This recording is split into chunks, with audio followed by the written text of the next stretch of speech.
வணக்கம் எல்லாருக்கும். கைவினை களஞ்சியம்ங்கிற பகுதியில் உங்களெல்லாம் சந்திக்கிறதுல எனக்கு ரொம்ப மகிழ்ச்சியாக இருக்குது. ஒவ்வொரு எபிசோட் பண்ணும்போது நீங்கள் வீட்டில் அதெல்லாம் செஞ்சு பார்ப்பீங்கங்கிற நான் நம்புகிறேன். ஓகே, இன்றைக்கி நம்ம என்ன கற்றுக்க போகிறோம் அப்படின்னு பார்க்கலாமா? இப்போது நம்ம சுகாதாரத்தை நம்ம கேர்ஃபுல்லாக நம்ம வச்சுக்கணும். ஏன்னா பகவான் நம்மளுக்கு இந்த பிளானட்டை கொடுத்துருக்கார். நம்ம கொஞ்ச நாள் தான், ஒரு மிஞ்சி போனால் என்ன, ஒரு 100 வருஷம் இல்லை 120 வருஷம் தான் மனுஷனால் இருக்க முடியும்.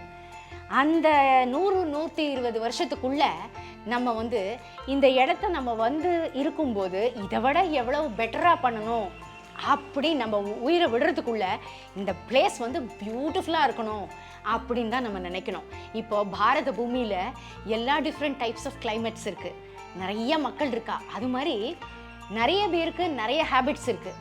சில பேர் என்ன பண்ணுவா, இருக்கிறத தூக்கி போட்டுருவா, கையில் ஏதான ஒரு பேக்கெட் வந்தால் இஷ்டத்துக்கு தூக்கி போட்டுருவா. அந்த மாதிரி பண்ணாமல் இன்னைக்கு தி பாம் அப்படிங்கிற பப்ளிக் சேரிட்டபிள் ட்ரஸ்ட்லேருந்து நான் பேசுகிறேன். என்ன பண்ண போகிறோன்னு பாருங்கள். பெரும்பாலும் நீங்கள் பார்த்துருக்கிறது இந்த மாதிரி பேக்ஸில் தான் சாப்லிங்ஸ் போட்டு எல்லா நர்சரியிலையும் கொடுப்பாங்க. எனக்கு மாலினிஸ் மாடல் நர்சரி அப்படிங்கிறதுலேருந்து நான் உங்களுக்கு வித்தியாசமாக சொல்லி கொடுக்க போகிறேன். இதை விட்டுடுவோம். ஏன், இது மக்கறதுக்கு நாள் ஆகிறது. இதை விட ஈஸியாக எது மக்கறது அப்படின்னு பார்ப்போம். செடிக்கும் எது ஈஸியாக வளர்கிறதுக்கு ஏர் இருக்குது அப்படிங்கிறத பார்க்கலாம். இப்போ பாருங்கள், நான் எப்போவுமே ப்ரொவிஷன்ஸ் எல்லாம் வாங்கினேன்னா ரோட்டில் இந்த மாதிரி பிளாஸ்டிக் கவர்ஸ் எல்லாம் தூக்கி போட மாட்டேன். ஏன் அப்படின்னா, ரோட்டில் இது பறந்துட்டு இருந்ததுன்னா மாடு இதை சாப்பிடலாம், ஏதான ஒரு ஜீவனை சாப்பிடலாம், அதுக்கு கேன்சரோ ஏதான வரத்துக்கு வாய்ப்பு இருக்குது. அது மாதிரியெல்லாம் நம்ம இடம் கொடுக்கக்கூடாது. ஸோ எல்லா கவர்ஸும் பிளாஸ்டிக் கவர், நீங்கள் ஸ்வீட்டு சாப்பிட்லாம், இட்லி மாவு வாங்கலாம், அதே மாதிரி உளுத்தம்பருப்பு, பாசிப்பருப்பு, இந்த மாதிரி அரிசி என்ன வாங்கினாலும் இந்த மாதிரி பேக்ஸ் வரும் உங்களுக்கு, சர்க்கரை எல்லாம். அப்போது இந்த பேக்ஸ் எல்லாத்தையும் சேமித்து வைங்க. ஒரு நாள் எல்லாத்தையும் க்ளீன் பண்ணினதுக்கப்புறம் இதில் சின்னதாக ஓட்டை போட்டுக்கோங்க. அந்த ஓட்டை போட்டுக்கிறத நீங்கள் ஸ்டேப்லர் பின்னாலையும் போட்டுக்கலாம். அப்படி இல்லைன்னா நீங்கள் கத்திரிக்கோலால் ஒரு சின்ன ஒரு பாயிண்டில் இப்படி குத்திக்கலாம். ஒரு 4 இடத்துல குத்திக்கோங்க போதும். ஓகே, குத்தின்ற பிறகு இதை நல்லா ஓப்பன் பண்ணிக்கோங்க. இப்போ இந்த பேக்கெட்டுக்கும் வித்தியாசம் தெரிகிறதா உங்களுக்கு சைஸில்? இது நம்ம சட்டை போட்டுக்கிற மாதிரி ரொம்ப டைட்டாக போட்டால் எப்படி இருக்கும், நம்மளுக்கு முடியாது இல்லையா? அது மாதிரி தான் நல்லா லூஸாக ஜம்முன்னு இருக்கிற மாதிரி நம்ம போட்டுக்கிறோம். இப்போது இதில் நான் மண் போட போகிறேன். இந்த மண் போடுறதுக்கு முன்னாடி 1-2 கல் போட்டுக்கோங்க. இந்த கல் ஏன் போடுறோன்னா ஏர் பாக்கெட்ஸ் இருக்கணும், அதனால் போட்டுக்கிறோம். அதுக்கப்புறம் இதில் மண்ணை போடுங்க, எரு, மண், அப்புறம் சாண்டு, அப்புறம் கோகோபீட், பெர்லைட் எல்லாம் மிக்ஸ் பண்ணி தான் நான் போடுறேன் இதில். ஓகே, இப்போ பார்த்தீங்கன்னா இதில் ஒரு 3/4 வரைக்கும் ஃபில் பண்ணலாம். 3/4 ஃபில் பண்ண உடனே நம்ம இதை அப்படி எடுத்து இப்படி நல்லா கலந்து போடணும். இப்போ பாருங்கள், இது எருவெல்லாம் கலந்துருக்கிறதுனால உங்களுக்கு என்ன ரிச் கலரில் இருக்குது பாருங்கள். செடி வளர்கிறதுக்கு ரொம்ப நல்லா இருக்கும். இப்போது இதை நான் போட்டுட்டேன். இப்போது இந்த செடி வளர்கிறதுக்கு இவ்வளவு போடுறேனே அப்படின்னு பார்க்குறீங்களா? இது ஆக்சுவலாக பார்த்தீங்கன்னா செகண்ட் ஸ்டேஜ். இப்போது நல்லா ஜம்முன்னு இவ்வளோ ருப்பிட்டேன். இப்போ பாருங்கள், இந்த சைஸ்.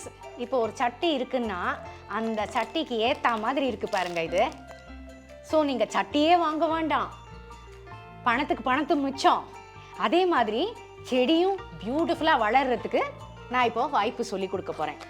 இப்போ இதில் நீங்கள் ஒரு செடி வச்சேங்கன்னால் ஒரு ஈஸியாக ஒரு 6 மாதத்துலேருந்து 8 மாதம் வரைக்கும் வச்சுக்கலாம். செடியை பொறுத்துருக்கு. சில செடிகள்லாம் 4 மாதத்துலேயே நீங்கள் எடுக்க வேண்டியது வரும். நல்ல பெருசாக எடுத்துனால் எடுத்துருங்க. இப்போ இந்த ஸ்டேஜ் வரத்துக்கு முன்னாடி நீங்கள் என்ன பண்ணலான்னா, இங்கே உங்கள் வீட்டில் டீ கப்ஸ் எல்லாம் இருந்தது, இதை யூஸ் பண்ணுறது இல்லைன்னு வைங்க, இல்லை ஹேண்டில் வந்து சிலப்போ வந்து உங்களுக்கு உடஞ்சி போயிருக்கோம், அந்த மாதிரி இருந்ததுனால் அதுலேயும் வந்து நீங்கள் கொஞ்சம் ஒரு 2 கல்லை போட்டுட்டோ கொஞ்சோண்டு மண் போடுங்க. இவ்வளோதான் மண் போடணும். ரொம்ப மண் போட்டிங்கன்னா தண்ணி ஊற்றரிச்சு அதுக்கு வெளியில் வந்துடும். அதனால் இவ்வளோ மண் போட்டுக்கோங்க. இது மாதிரி போட்டுட்ட பிறகு இதில் நீங்கள் செடி நடுங்க. செடி நட்டிங்கன்னா இந்த குட்டி குட்டி பட்டன் ரோஸும்பாங்க பாருங்க, பட் ரோஸ் இதெல்லாம் வந்து ரொம்ப அழகாக வளரும், அப்படியே ஜம்முன்னு வெளியில் தெரியும். இதை வந்து நீங்கள் எங்கே வேணால் எடுத்து மூவ் பண்ணிக்கலாம். ஓகேவா? இப்போ இதுலேருந்து நான் கட் பண்ணி அதில் வச்சு காமிக்க போகிறேன். இந்த கீழே இருக்கிற இலையை எடுத்துருங்க. ரொம்ப கீழே இருக்கிறத ஒரு 4-5 எடுத்துட்டிங்கன்னா செடி நன்னா வளரும். ஓகே, இதில் ஆல்ரெடி எடுத்திருக்கு, மேலேந்து தான் வளர்ந்துருக்கு. ஸோ இங்கே பாருங்கள் எவ்வளோ கேப் இருக்குது. இந்த கேப் இருக்கும்போது இதில் வச்சுட்டிங்கன்னா பிரமாதமாக வளரும். இதை பாருங்கள், டீ கப்பில் டீ தான் குடிக்கலான்னு நினச்சிங்கல்ல, இப்போ பாருங்கள் செடியே வளர்க்கலாம். பட் ரோஸ் மாதிரி நல்ல பியூட்டிஃபுல்லாக இருக்கும். இதில் வந்து நீங்கள் மல்டி கலர்ஸ் போட்டிங்கன்னா இன்னும் பிரமாதமாக இருக்கும். ஓகே, எப்படி மக்களே, பிடிச்சிருக்கா? எனக்கு இதெல்லாம் பண்ணுறது ரொம்ப பிரியமாக பண்ணுவேன். நான் எது உடைஞ்சிருக்கோ, டீ கப்பு இதெல்லாம் வந்து தூக்கி போடக்கூடாது. எதுவாக இருந்தாலும் அதை வந்து நீங்கள் பயன்படுத்துகிற அளவுக்கு நீங்கள் உபயோகிக்கணும். ஸோ ரெடியூஸ், ரீயூஸ், ரீசைக்கிள், இதுதான் மெயின். நம்ம பிளானெட்டில் வாழ்ந்திருக்கோம் அப்படின்னா அர்த்தமுள்ளமாக வாழணும். இந்த மாதிரி பண்ணி பாருங்கள். வேண்டாத பொருளை யூஸ் பண்ணுங்கள்.